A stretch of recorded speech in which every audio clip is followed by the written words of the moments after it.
Buenas tardes, somos el grupo 4 y estamos conformados por Mary Fernández, Ángel Ordóñez, Elías Lucín y Emanuel Céspedes. y este video es para presentarles los temas que hemos visto en las clases de física. El primer tema es medición. Para hablar de este tema debemos saber qué es medir. Medir es la comparación entre un objeto y una unidad estándar en la que se utiliza un instrumento de medición. A continuación, el siguiente ejemplo. En el siguiente ejemplo vamos a utilizar un sistema de medidas del sistema internacional que es la longitud, que es medida en metros. Vamos a medir esta mesa para ver qué medida tiene. Esta mesa tiene aproximadamente 118.9 centímetros, pero al aplicar las reglas de redondeo podemos decir que mide 119 centímetros de largo. En cambio en este lado vamos a ver que tiene un valor de 88.4 centímetros. Para no dejar en decimales podemos redondear o eliminar la cifra significativa que queda en 88 nomás, porque los números de 5 en adelante se puede redondear, pero en este caso el decimal era 4, no. Bueno, cabe también destacar que el Sistema Internacional de Medida posee las siguientes 7 unidades, que son la longitud, masa, tiempo, corriente eléctrica, temperatura, cantidad de sustancia y intensidad luminosa. Mi compañero hace un momento mencionó las cifras significativas. ¿Qué son las cifras significativas? Las cifras significativas son los dígitos que se conocen con certeza más un dígito que es incierto. Las cifras significativas tienen 3 reglas, que son: los ceros al principio de un número no son significativos. La segunda regla es que los ceros en medio de un número son significativos. La tercera regla es que los ceros al final de un número también son significativos. Aquí tenemos un ejemplo aquí tenemos un ejemplo de 3 números. En el primer número, las 2 primeras cifras no son significativas porque están delante del número. En el segundo número, como está el 0 en medio del número, es significativo. En el tercer ejemplo, los ceros están al final del número, así que también son significativos. En el primer número podemos apreciar que tenemos solamente 3 cifras significativas. En el segundo número tenemos 4 cifras significativas. Y en el tercer número tenemos 5 cifras significativas. A continuación les voy a hablar sobre la notación científica. La notación científica se utiliza para expresar cantidades extremadamente grandes o extremadamente pequeñas. A continuación un ejemplo casero que es con granos de arroz. Aquí en esta taza nosotros podemos calcular que hay 1.380.000 granos de arroz, en el cual se puede expresar como una cantidad extremadamente grande como 1,38.10 elevado a la 6. ¿Por qué es elevado a la 6? Porque aquí recorre la coma que viene a dar 6 espacios. Y también tenemos una cantidad extremadamente pequeña que sería 0,37, en el cual lo podemos expresar como 3.7 por 10 elevado a la menos 3. Ahora vamos a hablar sobre la conversión de ángulos. Primero debemos saber qué es un ángulo. Un ángulo es la separación que existe entre la intersección de 2 semirrectas. Ya, como ejemplo vamos a tomar este triángulo que hemos formado en la pared. Como ustedes ven, aquí los datos de los ángulos internos de este triángulo son 90 grados sexagesimales, 60 grados sexagesimales y 30 grados sexagesimales. Vamos a convertir 60 grados sexagesimales a grados centesimales. Sabemos que 90 grados sexagesimales equivalen a 100 grados centesimales. Entonces, para hacer la conversión, realizamos una regla de 3, en la que 60 grados sexagesimales lo multiplicamos por 100 grados centesimales y lo dividimos para 90 grados sexagesimales. El resultado que nos da son 66,7 grados centesimales. Bien, ahora para realizar vamos a realizar la conversión del ángulo de sexagesimales a radianes. Lo hacemos también mediante la regla de 3.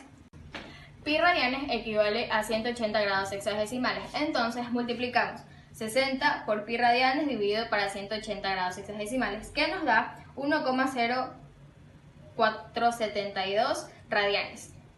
Gracias. Voy a hablar sobre la definición de línea y su clasificación. ¿Qué es una línea? La línea es el conjunto de puntos sucesivos en el espacio. Y aquí tenemos algunos ejemplos de líneas. Por ejemplo, este es líneas perpendiculares, que es cuando forma una línea, forma 90 grados con otra línea. Aquí hay líneas paralelas, que son cuando tienen una misma dirección, no forman un ángulo y no se topan entre sí.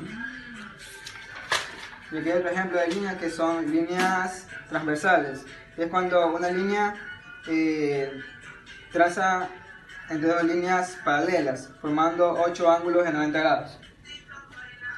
Mi compañero anteriormente hablaba de las líneas. Estas líneas son importantes porque nos permiten resolver muchos problemas. Mediante estas líneas, como él hablaba, podemos encontrar semejanzas en ángulos. Por ejemplo, con una línea así, partiendo dos líneas paralelas, y esta línea así, nos permite identificar que los ángulos adyacentes o opuestos por el vértice son iguales, ángulos opuestos por el vértice. Estos ángulos que están así son opuestos por el vértice, como igual que el ángulo de acá. También cabe destacar que este ángulo sería igual al de acá, lo cual nos va a permitir resolver problemas futuros en resolución de triángulos, que es un tema que se ve en física. Bueno, también vamos a hablar de lo que es ángulo complementario y suplementario. Los ángulos complementarios, aquí tenemos un plano para hablar mejor. Tenemos un plano en el cual vamos a hablar de los ángulos complementarios, que son los que suman 90 grados. O sea, están hablando en este plano, suman 90 grados. Si nosotros trazamos aquí una semirrecta y decimos que hay un ángulo de 40 grados, entonces de aquí para acá su complementario sería 50. Y viceversa, si empezamos a hacer acá. Ahora, mientras tanto, los ángulos suplementarios son aquellos que entre sí suman 180 grados.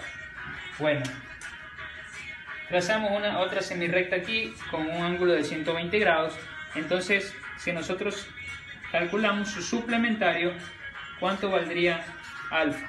Vamos a hablar de estos ángulos que son básicos, también son importantes, pero vamos a hablar rápidamente de estos tipos de ángulos. El ángulo agudo es aquel que mide menos de 90 grados. Ángulo recto es aquel que tiene sus perpendicular 90 grados, mide. El obtuso es el que tiene mayor a 90 grados. Mientras que el ángulo convexo mide menor a 180 grados. El ángulo llano es aquel que mide 180 grados, o sea, abarca 180 grados. Mientras que esos son los ángulos que estamos repasando, que son los más básicos e importantes para resolver ejercicios en esta nivelación. Ahora vamos a hablar sobre las funciones trigonométricas. Las funciones trigonométricas son seno, coseno, tangente, cotangente, secante y cosecante. Las tres primeras son las funciones principales. Seno equivale a opuesto sobre hipotenusa con referencia a un ángulo. Coseno equivale a adyacente sobre hipotenusa con referencia a un ángulo. Y tangente equivale al opuesto sobre adyacente con referencia a un ángulo. A continuación vamos a dar un ejemplo encontrando la hipotenusa de un triángulo. En el siguiente ejemplo vamos a calcular la hipotenusa que hay entre los escalones. Vamos a graficarlo y vamos a realizar la operación. Ya hemos graficado el triángulo que se forma entre los escalones y lo que vamos a hallar es su hipotenusa. Para encontrar la hipotenusa debemos primero saber sus ángulos internos. La suma de sus ángulos internos es igual a 180. ¿Cómo calculamos sus ángulos? Si es que no lo sabemos. Entonces utilizamos tangente inversa de 18 sobre 28, que son sus lados, que nos da igual a un ángulo de 32,735 grados. Esta cantidad la sumamos con el ángulo de 90 y realizamos una resta de 180, que es la suma total de sus ángulos. Le restamos 123,73, que es la suma de los dos ángulos que ya tenemos, que nos sale un ángulo de 57,3 grados.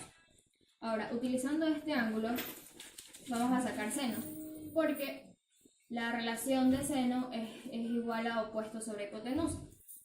Entonces, si tenemos este ángulo, lo que vamos a hacer es reemplazar en la fórmula. El opuesto de este ángulo es 28 centímetros y su hipotenusa, que no la sabemos. Aquí tenemos el seno de 57.3 grados, que es igual a 28 sobre hipotenusa.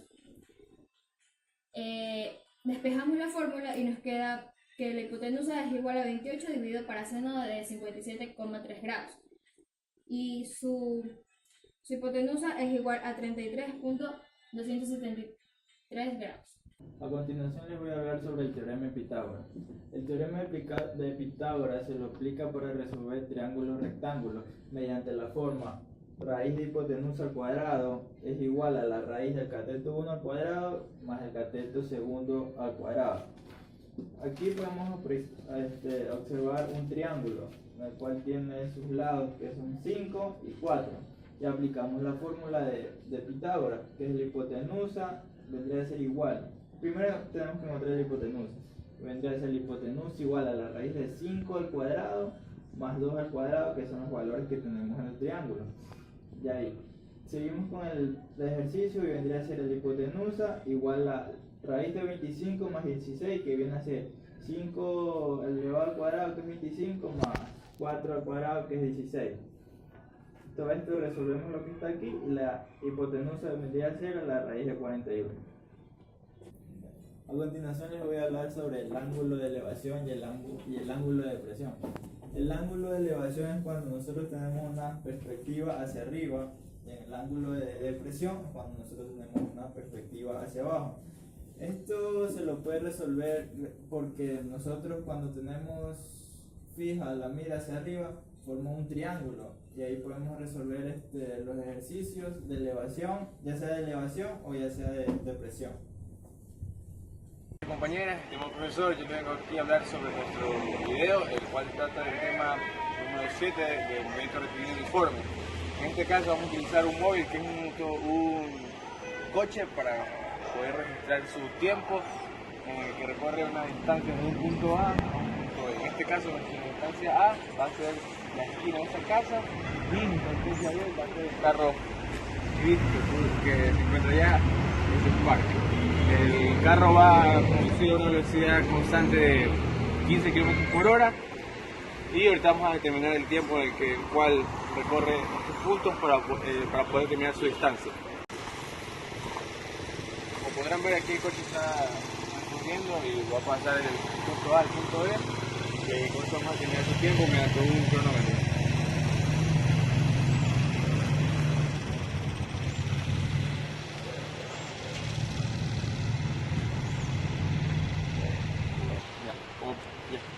Como podrán ver, aquí el coche registró un tiempo de 18.77 segundos y con esto vamos a comenzar a realizar los respectivos cálculos, ¿no?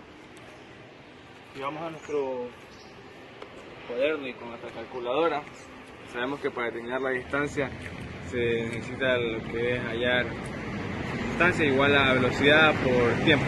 En este caso, ella transcurrió de un punto A a un punto B a una velocidad constante de 15 km por hora. Y eso lo pasamos a metros sobre segundos, lo que vendría a ser 4.16 metros sobre segundos. A esto le multiplicamos el tiempo el cual se registró, que fue de 18.77 segundos, y nos da una distancia de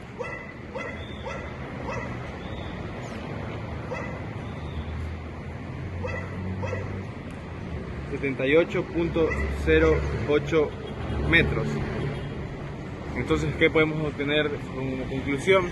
Que en este caso el automóvil, que a una velocidad constante de 15 km por hora en metros sobre segundo serían 4.16 desde un punto A a un punto B en un tiempo determinado de 18.77 segundos, podemos obtener que su distancia fue de 78.08 metros. Gracias compañeros, este fue mi tema.